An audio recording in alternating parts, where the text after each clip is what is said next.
they just don't go long enough to actually see the fruits. You're absolutely right. You know, I asked that question because when I started a company now, Complete Game Consulting, I think a lot of people in the insurance industry didn't take us seriously at first. Yeah. And I even, through the grapevine, was told people were calling me a gimmick, all this stuff. And I just was like, yeah, keep bringing it. Yeah. Like, I'm about to prove you all wrong.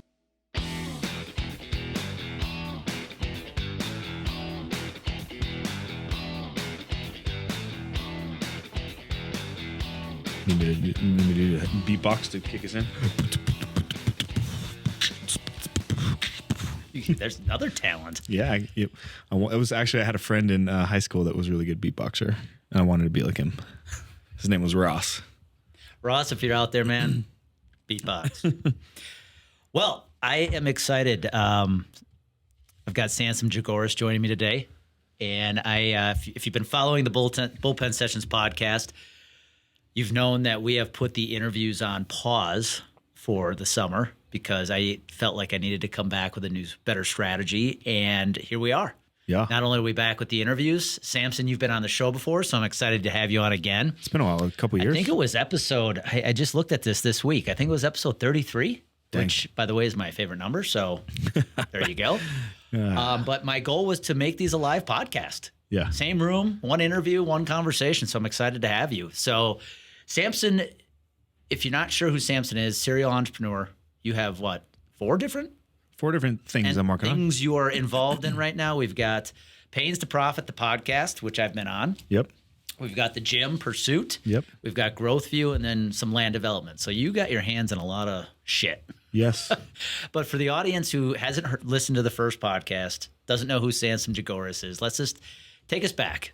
A little bit about yourself, where you grew up. We'll get into the story. You played some college football, which we're going to talk about. But yeah, let's just start kind of quickly at the beginning. Where are you from? So grew up, California kid, raised on a heavy dose of punk rock music, skateboarding, and sports. Blue collar family. You know, money was really hard to come by, but for what we lacked in that, we were taught about hard work. You know, my dad had been on his own since he was 13, working since he was 13, which is how he became a carpenter and a craftsman. And he just instilled that in me, not so much by his words, but just by his actions. You know, he's up at 4 o'clock every day, still 65, cranking away. That's just the way that he's wired. He doesn't know anything else. So I played soccer, played baseball, and skateboarded a lot and loved skateboarding. And then something happened around my freshman year. I was jokingly say it was probably girls and lifting weights were the two things that attracted me to it. But I became drawn to football. I didn't even like football. Never played it, never really watched it. But I show up to my first practice and they say, "You look like a linebacker." I'm like, sweet, I don't know what that is, but it sounds awesome. And so I line up to do angle tackle drill in that first practice. And they're just like, run downhill, hit this kid as hard as you possibly can. So I'm like, sweet, I do it. I run downhill, completely unlace this kid. And he's got snot bubbles in his nose. And I actually jump up a little hesitant, like, oh my gosh, they're going to be pissed. I shouldn't have done that. And the coaches were going nuts. They're like, oh my gosh, yes, let's go. So I'm like, I got to do this for the rest of my life.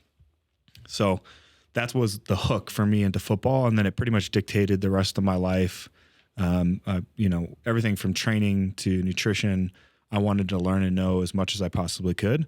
I'm not an incredible athlete. You know, 5'10" and 3/4, maybe 5'11" on a good day if I'm wearing the right shoes. And wasn't particularly fast, but I like to work. And so I was trying to get every competitive advantage that I possibly could.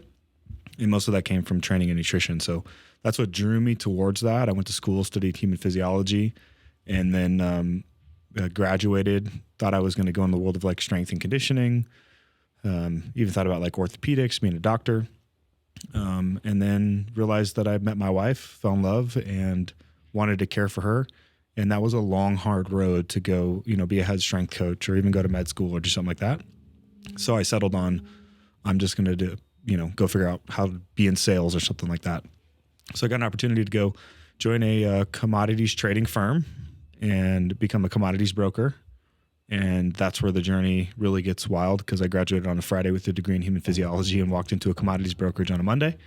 And about 3 months later, I was a newly crowned broker, and the Dow Jones fell 777 points in a single day, which set off the economic housing crisis. But, you know, I had negative money to my name, and That was really the start of my career and kind of what drew me towards entrepreneurship. You know, it's interesting because I want to talk about the football side of it for a second, but talk about that you started your commodities industry like right as the Dow Jones is plummeting during the housing crisis. I remember guy that I follow, Ryan Serhant, who is $1 Million Listing New York, talked about how he got in the real estate business. He said literally the day he got his license was the day Lehman Brothers filed bankruptcy. Awesome. And it just went from there. And so, hey, but it led him to an amazing career and you likewise. So, but go back because, again, people could hear this if they will listen to the first episode. You ended up having a lot of success in football in high school. Yes. And I know, your journey from going to play JUCO. Yeah, it was a D2, but or was it D2? Essentially the same thing. Okay, I thought it was JUCO. I apologize. It might as well have been JUCO. But then you ended up playing. Was it Big 12 football at the time, or was it already Pac-12? It was Big 12. Big 12 playing with Colorado. Yep. Talk about that for a little bit. That's a big deal because I think that's where part of your story was built too. Just from remembering our last conversation, where it's not like you were this highly 5-star recruit coming to play at Colorado. You had to work your ass off from D2. Not many kids get the chance to upgrade. Let's call it upgrade from D2 to big power football. When you look at that part of your journey, what do you think gave you that opportunity to go from Western New Mexico to the Colorado Buffaloes? I mean, I'm going to say that's the good Lord, but to preface that, my parents were awesome in the sense that they never pushed me into any sport. They always supported whatever I wanted to do. And, now owning a gym and seeing a lot of athletes come through, too many parents are just like, you think their kid's going to be the next Tom Brady and push them into all these things and they burn out. So I wasn't burnt out. I had a lot of energy. I had visions and dreams of playing on the big stage. Knew I wanted to get my school paid for by playing college football. My parents supported me in that fully. And they never told me that I couldn't do anything. Maybe they didn't necessarily know how to get there, but they never said like, oh, that's a dumb idea, Samson. You shouldn't do that. Or what are you thinking? We're just some blue collar people. So I had no limiting beliefs in that sense. I was crazy enough to think that I could do it. Right. And then was heading into my sophomore season. I was just not happy. I was just totally miserable. I was playing college football, but people don't know D2 college football it sucks. I mean, our coaches had CDL driver's license because they drove the bus. We didn't get to fly commercial. I remember the longest trip I ever took was a 23-hour bus ride where we had to get off the bus and like 4 hours later we had to play, and then we had to get back on the bus after getting our butt whooped and drive all the way back. And that was literally the moment I was like, I'm not doing this anymore. I'm either going to go big and just fail miserably, or I'm going to go home. So I called my running back coach, or my running coach back in California, and he called the University of Utah and the University of Colorado and just, said, hey, will you let this guy walk on? And so I sent him my tape and he sent it because according to the rules of the NCAA, I couldn't contact those coaches directly. So they said, yeah, if he has a good sophomore season, then, send us the tape and we'll let him walk on. So a lot of it was just probably a lot of dumb belief in myself and a lot of faith that I could do it. And if I got there, that I had one thing that I knew that would take me far above and away from everybody is I was just willing to die for it. Like everything I had was riding on the line. When I showed up to my walk-on at the University of Colorado, I still had to make the team. It wasn't like I was guaranteed. So I showed up and I think there was like 7 or 8 people at the tryout and 3 of us made the team. And by the end of that spring ball, the other 2 guys had quit. I was the last man standing, which is actually kind of good. I wore that with like a badge of honor. Like, yeah, pussies couldn't make it,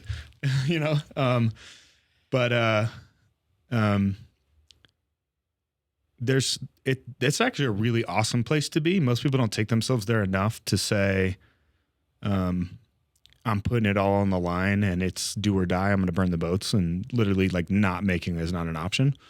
And so, every day was game day for me, and my teammates hated me for that because I was always trying to take their scholarship is what I would tell them. And then one day I got an opportunity. They said, hey, you play linebacker, but would you ever consider playing fullback? And I said, yeah, I'll play fullback. We had 2 seniors and 1 true freshman. and we had a ton of depth at linebacker. I actually love linebacker way more, but I'm not an idiot. And so I was able to see the opportunity of like, wow, if I can go over there and kill it, then that's a scholarship. And so a lot of it was just, being willing to put my neck on the line, go after the things. Literally. Literally. Be willing to go after the things that, the good Lord put on my heart, and just not being afraid of the work. I genuinely love the work. There's no shortcuts. I'm actually rocking a Painted Profits hoodie right now, and it literally says no shortcuts. And, there's no magic secret sauce to it. It was just, I was willing to go longer and harder than everybody else, which meant wake up before I am, run in the dark so nobody could see me training, and meant go harder, be first in line, and then when everybody went to go eat training table, I sat, in the hallway and ate my freaking top ramen, and it just fueled the fire even more. Like, that's right. You're soft. You need to eat a whole meal of food. I'm going to eat this top ramen. So there's a little bit of an edge and a chip on the shoulder, and that comes from my dad for sure. You're be on your own since you're 13. You're a little chippy, What are your thoughts about this? Because talking about the chip on the shoulder, I think as an athlete, the chip on the shoulder thing is often viewed as a negative thing. Like, oh, you shouldn't have that negative energy around you. But I still use it today as fuel. Like when people doubt me, I'm like, oh yeah, keep doubting me. I'm about to prove your ass wrong. Do you use that even today? I mean, that was 20 years ago. Do you even use that today in business, when that chip on your shoulder to feel like, I'm here, and I love when I have doubters because I'm about to prove you all wrong. Do you still use that as leverage at all? Not as much as I used to. I think that's just because I've been validated through some successes that I don't need that as much. But I am competitive, and I do like to win. And above all, I like just I love creating great things, So I love creating a great environment for my employees. I love creating a great experience for my customers. I love creating a great partnership with my partner and partners. And I just get a lot of joy out of being great at things. So a lot of that has gone away just because I've achieved a certain level of success. I've been validated. But, I can distinctly remember when I walked into my coach's office at Western New Mexico, and I said, hey, thanks for the opportunity. I'm getting ready to leave. He could have said a lot of things like, hey, good job. You're going to do great. I believe in you. But he made the fatal mistake of saying, I don't think you're going to play. And I literally shook his hand and said, you can watch me on Saturdays. And I left. And so, yeah, I guess it depends on the situation. I just haven't had those in a while. And I also just have a lot more experience under my belt that I just know that time in the game matters. Like your willingness to go long enough and hard enough will be rewarded. And most people are just digging holes when they really need to dig a well, and they just don't go long enough to actually see the fruits. You're absolutely right. I asked that question because when I started my company now, Complete Game Consulting, I think a lot of people in the insurance industry didn't take us seriously at first. Yeah. And I even through the grapevine was told people are calling me a gimmick, all this stuff. And I just was like, yeah, keep bringing it. Yeah. Like, I'm about to prove you all wrong. And I was curious being. Well, you're also kind of pioneering a old school industry. It is. And so, but again, it's that fuel. It's one of those reasons I wake up every day just to get after it. Cause again, that doing something people may not believe you were able to do, you're not going to play. Watch me.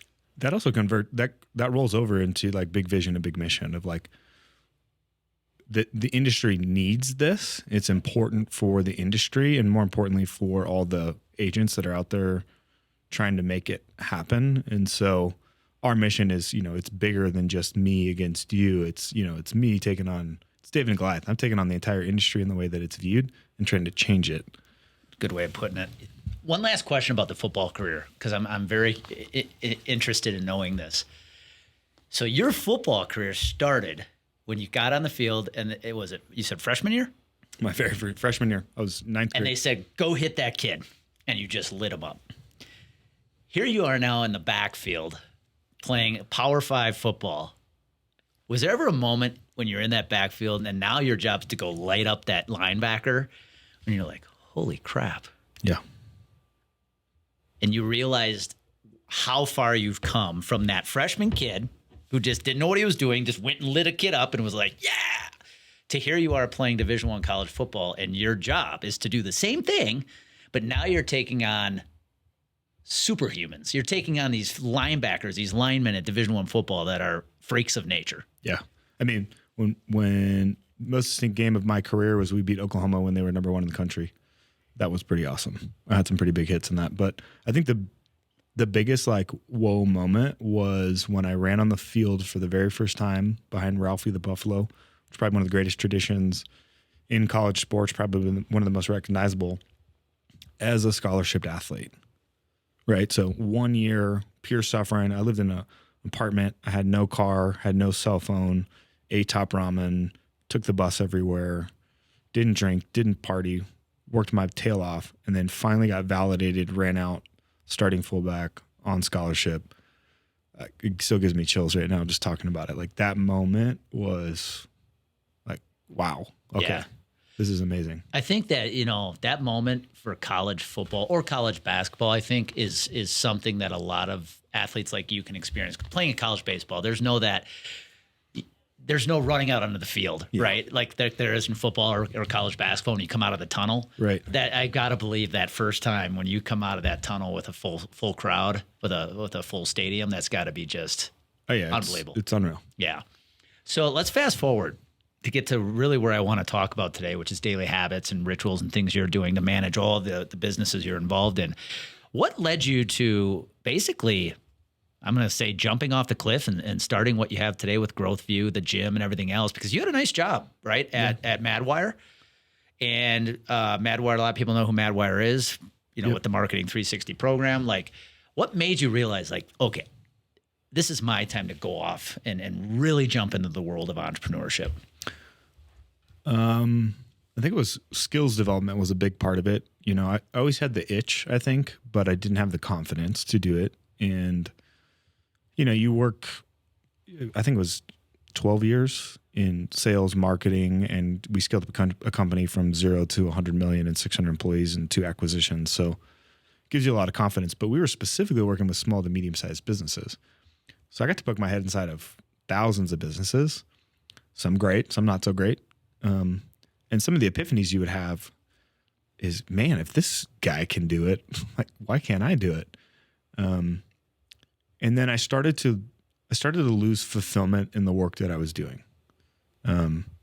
Cause I felt like I had I'd effectively grown to a point where the next move would be, hey, I would step into the CEO role and go run this company. And that wasn't going to happen. And just differing opinions about how we should grow and how we should lead and how we should treat people. And it's hard to run a company. There's no perfect right or wrong answers, but at a certain point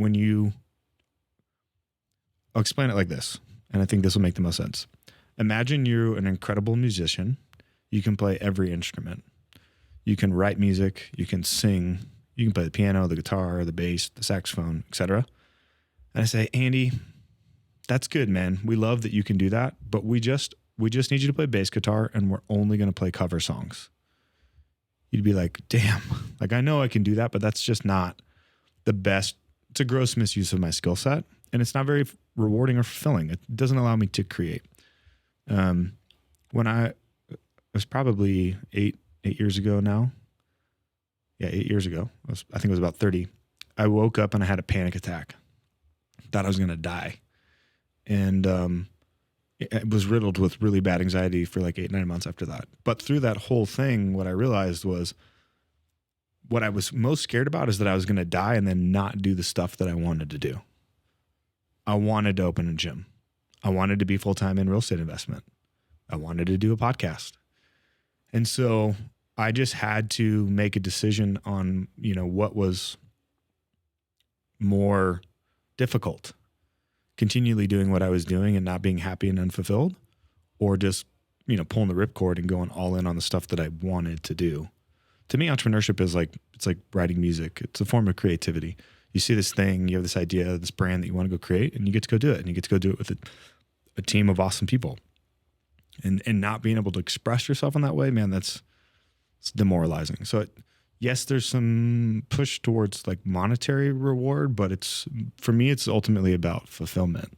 So I love what you said because I think what the next question I'm going to ask you is going to be so helpful for many of my listeners because most of my listeners are professionals in the insurance industry. Yeah. And when I look at the agencies that I work with, you have a lot of family businesses, right? Mm-hmm. And I see a lot of that second, maybe even third generation in the business, sometimes more out of obligation than they are truly in love with what they do. Or you get the reverse, which is what you just said. They love what they do, but that analogy of that musician, they know they want to play the piano, but they're like being told, no, we just need you to play guitar right now. Yeah. Because what most people don't know is you were leaving a family business. I mean, your brother-in-law and father-in-law started the business. Yep. Was that a tough decision? Yeah, I'm an incredibly loyal guy, probably almost to a fault. I probably get that from my dad. You know, and I say that because my dad, I use my dad a lot because he's taught me a lot about that. But, you know, when you're 13 years old and your mom dies and your dad walks out on you, you can go one of two ways, right? You can say, hey, you know, everybody's against me, or you can become one of the most loyal people on the planet. And that was my dad. So I learned that from him, and I didn't want to let them down, you know, but if you're talking to real entrepreneurs, they get it, you know? And so actually when I had the conversation, it was way easier than I thought it was. They basically said, hey, you're like a stallion and you need to go run free, and we're trying to keep you in the stable. And so we get it. Like, go do your thing, you know? So probably more the anticipation anxiety of having the conversation. And I let it go on for far too long because I would start to be resentful, mainly because I'm not going and doing the stuff that I want to do. I'm just having to go do work that I don't really love to do.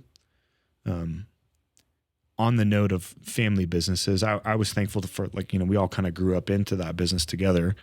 My father-in-law was a serial entrepreneur, but I've seen friends who, you know, come into the family business and they never quite feel validated.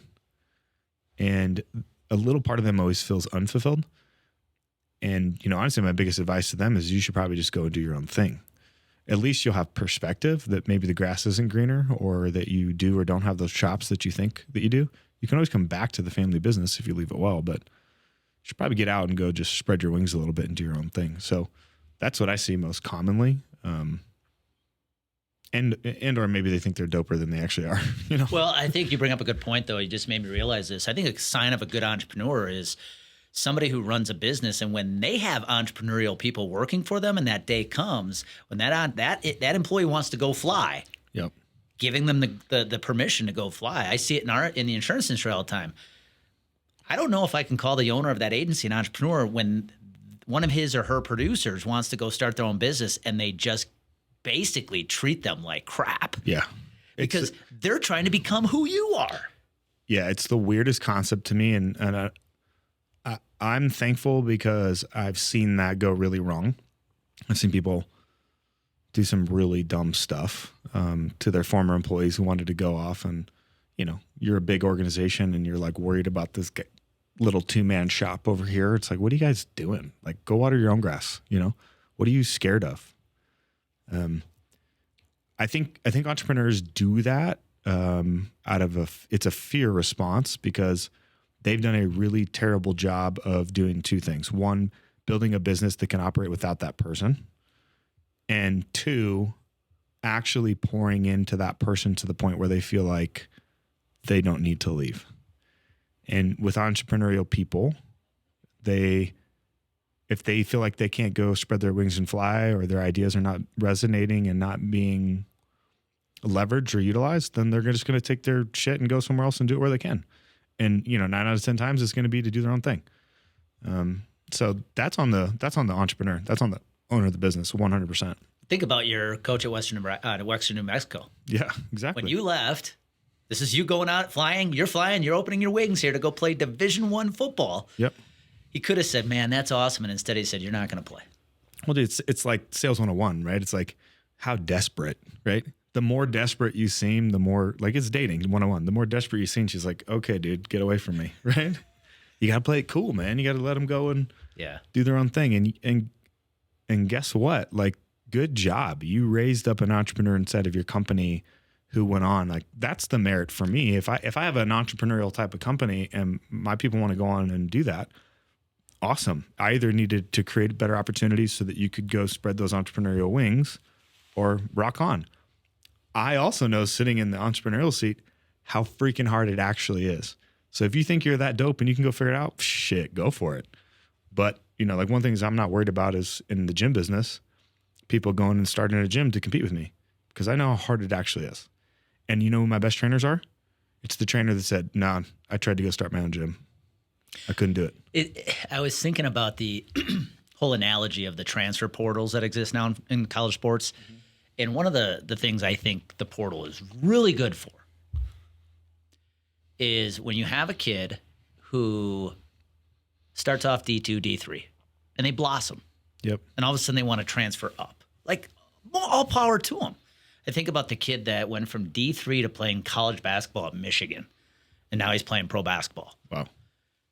Likewise, when a kid starts here and he or she says, oh, I'm a little over my skis, and they want to transfer down, more power to you. I see entrepreneurship the same way. If you work for somebody and you're ready to go fly or upgrade, more power to you. And if you're at a company where like, man, I don't think I'm a fit here. Yeah. Like your gym owners that tried to do it themselves said, oof, not my jam. I'm going to come work for you. All the power to you. Yeah, go for it. You got to know where you belong. And so here's what I would love to talk about, Samson. You had me on your podcast, Pain to Profits. If you are not listening to that, make sure you listen to that podcast, Pain to Profits. We talked about the mindset of an entrepreneur. What I would love to talk to you about, a man running 4 businesses now, has a family. Yep.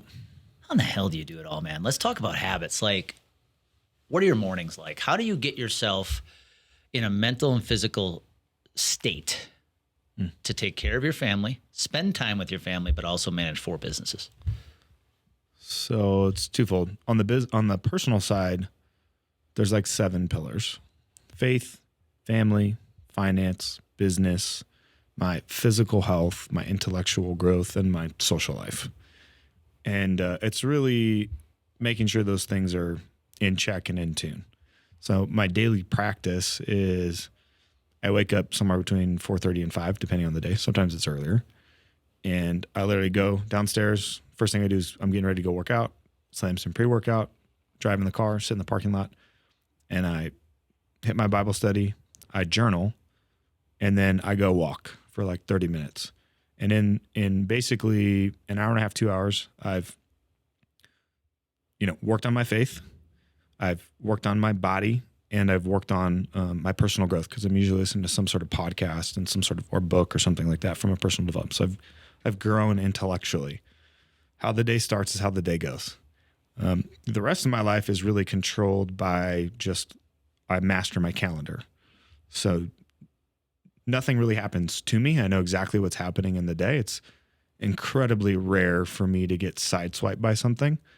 And the biggest problem with, having multiple responsibilities or companies that you're responsible to is overpromising and underdelivering. And so when you don't master your calendar, it's really easy to be like, oh yeah, I can get that done tomorrow, when in reality you can't. It's going to be done next Wednesday. But nobody has a problem if you tell them it's going to be done next Wednesday. They just want to know when it's going to be done and that you can actually live up to that.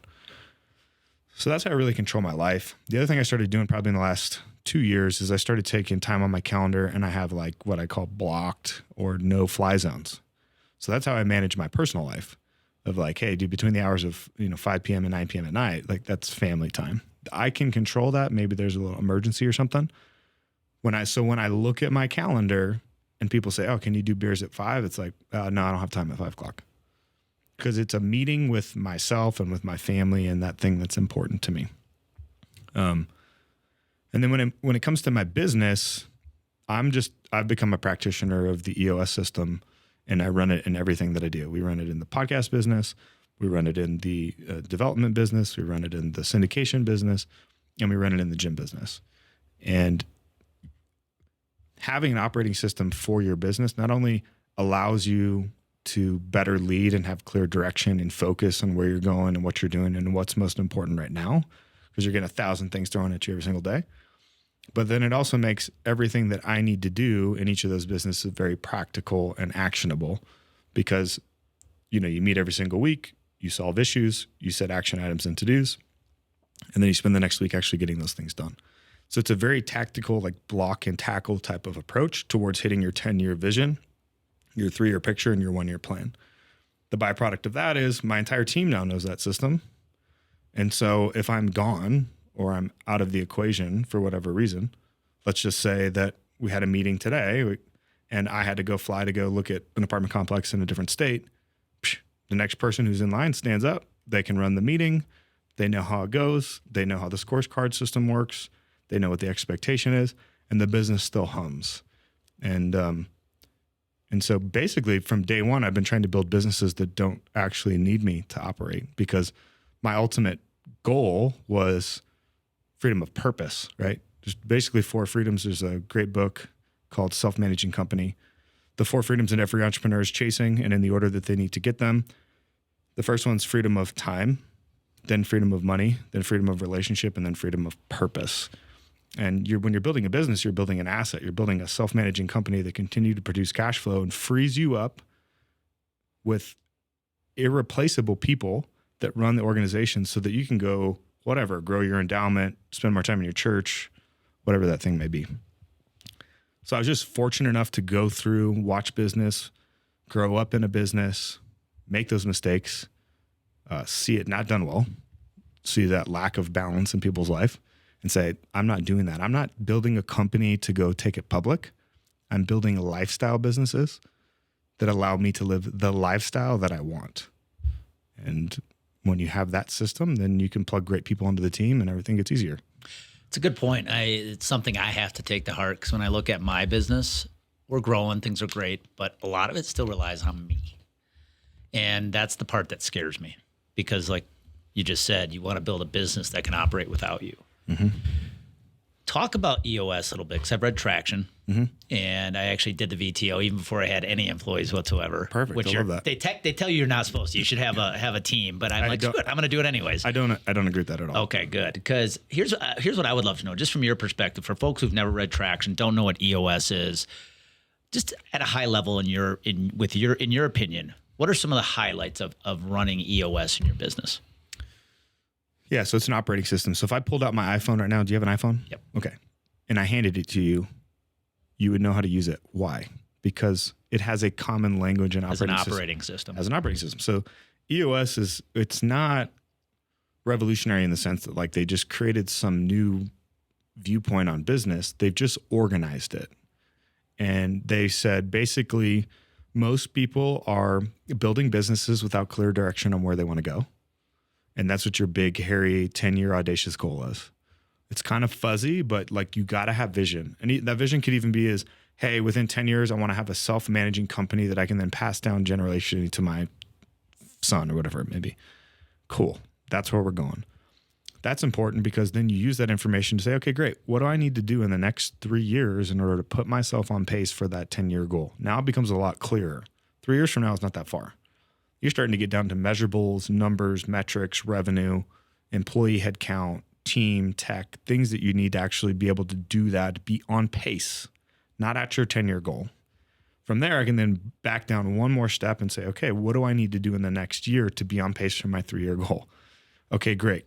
Based off of that, what are the most important things that I need to get done in the next 90 days? And then I'm going to live my life in the next 90-day world, crushing the most important action items now.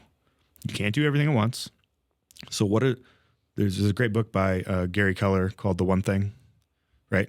What is the biggest domino that I can knock down this quarter that's going to set me up to knock down the next quarter and the next quarter and the next quarter? That level of clarity is incredibly important if you're an entrepreneur, because you need to be able to lean into your team to carry that baton forward. And most entrepreneurs are absolutely garbage at explaining to their people on where they're going and why they're doing it. So that 10-3-1 90-day life is very easy for them to get their head wrapped around. And then guess what happens every 90 days to both the entrepreneur and the employee? They get a little shiny object syndrome. They get a little tired and fuzzy. Where are we going? What are we doing? What do? We pull back up the VTO. We pull back up the 12-month plan and we say, hey, this is what we're doing. Here's the next most important things you need to get done in the next 90 days in order to be successful. That level of clarity is vital. And it is the difference between businesses that are successful and those that aren't. From there, everything else within the EOS system is all about who sits in what seat, who do I need on my team both now and maybe in the future, that I haven't even really thought about yet. And then we meet at the same time, same place, every single week with one goal and one goal only, which is to solve problems and issues in the business. Most people have meetings, and if you're listening to this podcast, how many meetings have you sat down on where you walked out of it and you're like, wow, that was the biggest 2 hours waste of my life? So you have what's called a level 10 meeting every single week, same time, same place, same format. And the bulk of that 60 minutes is what are the biggest roadblocks and issues and challenges that we have that are preventing us from getting to our 90-day goal and target, that are setting us off pace for the next 12 months. Everybody take analysis of what those things are. Let's agree consensus on what the most important issues are. And then more importantly than all that, let's solve them right now. And then set action items and to-dos in and around that in order to get that done. And then the following week, we're going to display some accountability and say, where are we at? Did we get this thing done? Do you need help? How do we need to move it forward?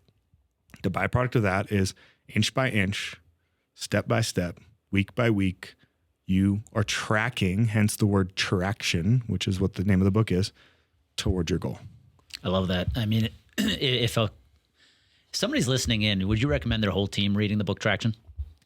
I would start with the leadership team. If you're doing an implementation and if you have a leadership team and you have employees, step one is you got to get it implemented with the leadership team. They have to know it, understand it, and implement it. That probably take about 3 months.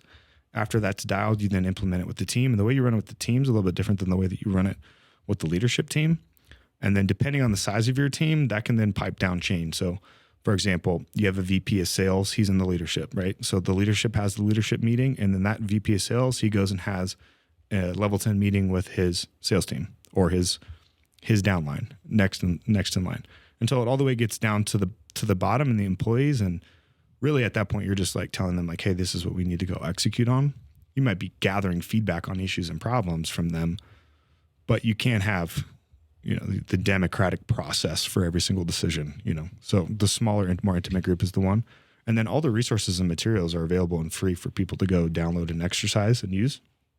And so I would suggest they do that. They also have a personalized version now. So if you're a single producer within an organization and you don't have like a life plan, they create a vision traction organizer for your life so that you can start to design your business and your life in around what your 10-year goal is. Well, I love it. You gave me a homework assignment because our team is full-time employees is small right now, but it's all leadership. Yep. And you've given me a homework assignment that I need to get them the book, and we need to start implementing this as a team. Yeah, you can even hit it on the audiobook and then go and install it. I can share all the materials with you too for you specifically. I appreciate that. It's ironic you bring this up because just this morning, one of my peers, I was on a call with him and he said, what's your end game? Yeah. Like, where are you taking this business? And we're infant stages, but we're having fun. We're growing. But it hit me when he said that. I didn't have a clear answer. What's my end game? And it becomes clear. So it's not always perfectly clear when you start. But as you start to get some success, you then go and you say, okay, what do I want it to become? And that you have to look really hard at that because I'm not here to go take a company public, but would I like to go build 10 more locations of what we're doing in a 20,000 square foot gym facility that does $3 million a year in revenue? Hell yeah. Are we on pace for that? Hell yeah, we're on pace for that, right? Because we have a clear vision and a goal and direction of where we're going. But the hardest part you're going to have by not having a clear vision and clear direction is getting people on the bus. And if you want to build a real company, a real asset, and give yourself optionality, like we talked about in the book Built to Sell, then it's going to be really dependent on building a killer team. And they got to feel confident that Andy, I don't have to worry about vision because Andy's got that. Really, really well said. One more question for you back on the disciplines and habits. You talked about owning your calendar and being a master of the calendar. That's something I'm good on at days. Some days my people pleasing, I think lets others put themselves on my calendar. And all of a sudden before I know it, my calendar's filled up. What advice would you have for somebody listening in who is bad at time management and they look at their calendar and they could admit not everything on the calendar is top priority? Like, what would be your words of wisdom around putting guardrails on your calendar? So I always have blocks or free times for when I want to, meet with people or need to do some of those extracurricular activities. But the way that I block time on my calendar is really outcome goal based. So, hey, this is time when I spend time on marketing activities. This is time when I spend time on interviews. This is when I spend time on back office stuff. This is when I spend time on podcasts or other things. Or, I tend to backfill all those other things that aren't really priorities within the seats that I sit within the organizations that I'm responsible to. And so the levers that aren't directly affecting the role and responsibility that everybody's accounting for me to do, that's when I can fill in my extra time. So really outcome goal based, because the to-do list never goes away. There's always a to-do list. And people who prioritize their day off of getting their to-do list done will leave every day feeling incredibly unfulfilled or finished, because they checked off 3 and they added 4, right?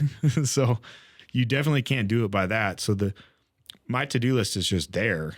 And then when I have the block or the time to go do it, that's when I do that. But more importantly, this goes back to EOS. The things that go on my calendar are based off of the to-dos and the issues that I'm responsible for solving. That's what gets prioritized. Nothing else matters, because if everything's a priority, then nothing's a priority. And so by having that clarity of like, okay, within the gym business pursuit, here's the 5 things that I'm responsible to. I got to get those done this week. But within the podcast and entrepreneurial content platform, Pain to Profits, here's the one thing. I just have to do one thing. So there's time allocated for that, right? And within the growth view business, okay, I'm raising some capital right now, so I got to reach out to my network. So just allocating time to do those priorities, and that's it. And sometimes it feels like there's not enough hours. I'm literally not afraid to close the book and just be like, yeah, block's done. Move on to the next thing in my life. That's important. That's the golden nugget, because that's something I'm guilty of. Is when you hit the end of a time block and you're not done with said project. Yep. Find another time block. And the way I heard it explained, which I thought was so good to me years ago, is one of the first courses I ever bought, Darren Hardy. And he was talking about, the name of the course was Insane Productivity.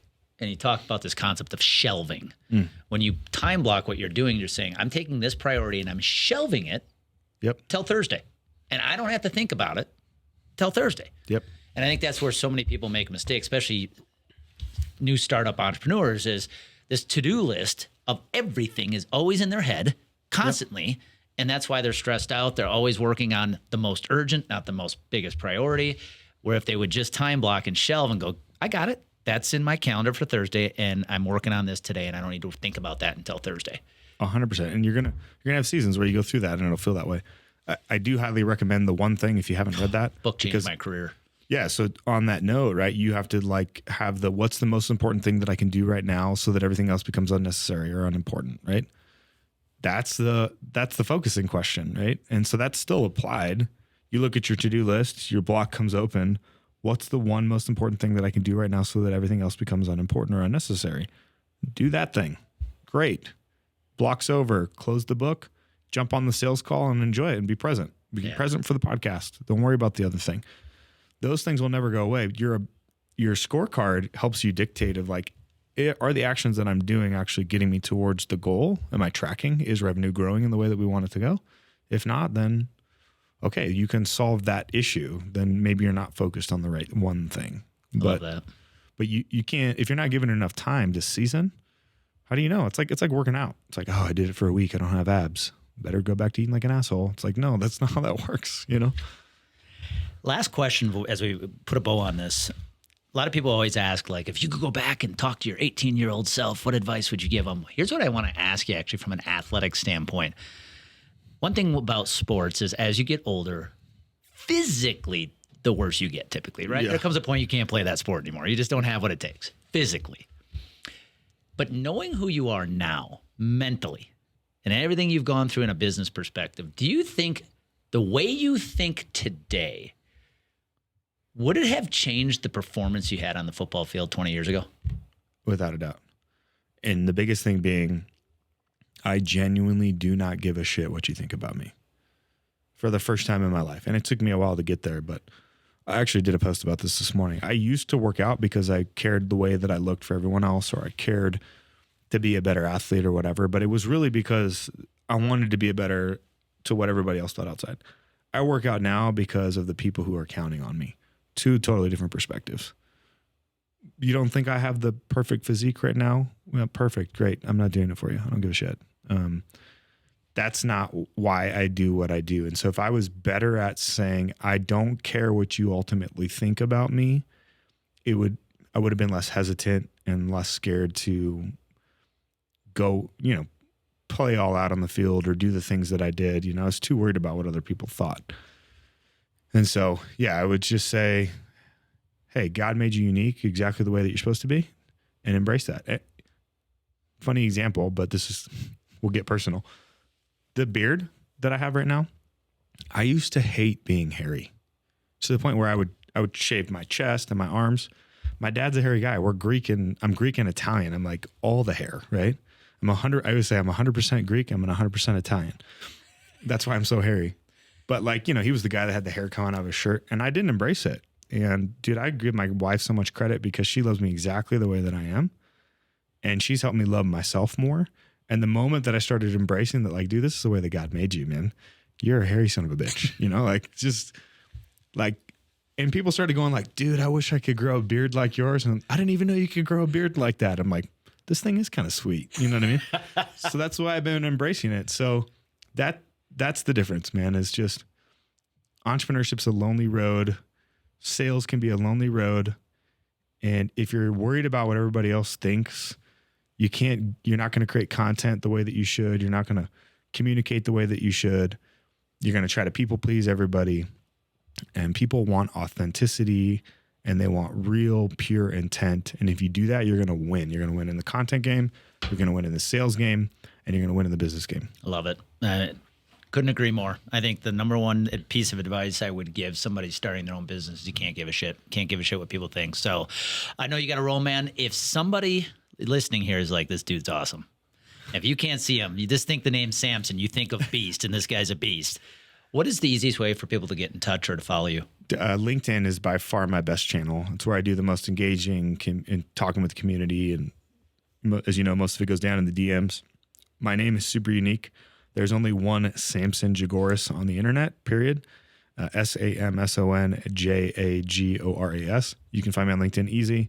Connect with me. Don't send me some super lame pitch. Just send me a real authentic message. Heard you on the podcast. Would love to connect. I'm always happy to do that. I hang out on Instagram too. But yeah, just LinkedIn's probably the best channel for sure. Well, Samson, it's been a pleasure. Thanks, dude. Appreciate awesome. You. I love doing this. And if you're listening in, take advice from Samson, man. This man knows what it's like to run many businesses at a high level of stress, but he keeps his life little stress because of the way he manages it and the way you go about your daily habits, man. So thanks, bro. Proud to know you. Yeah, same. Thanks for having me.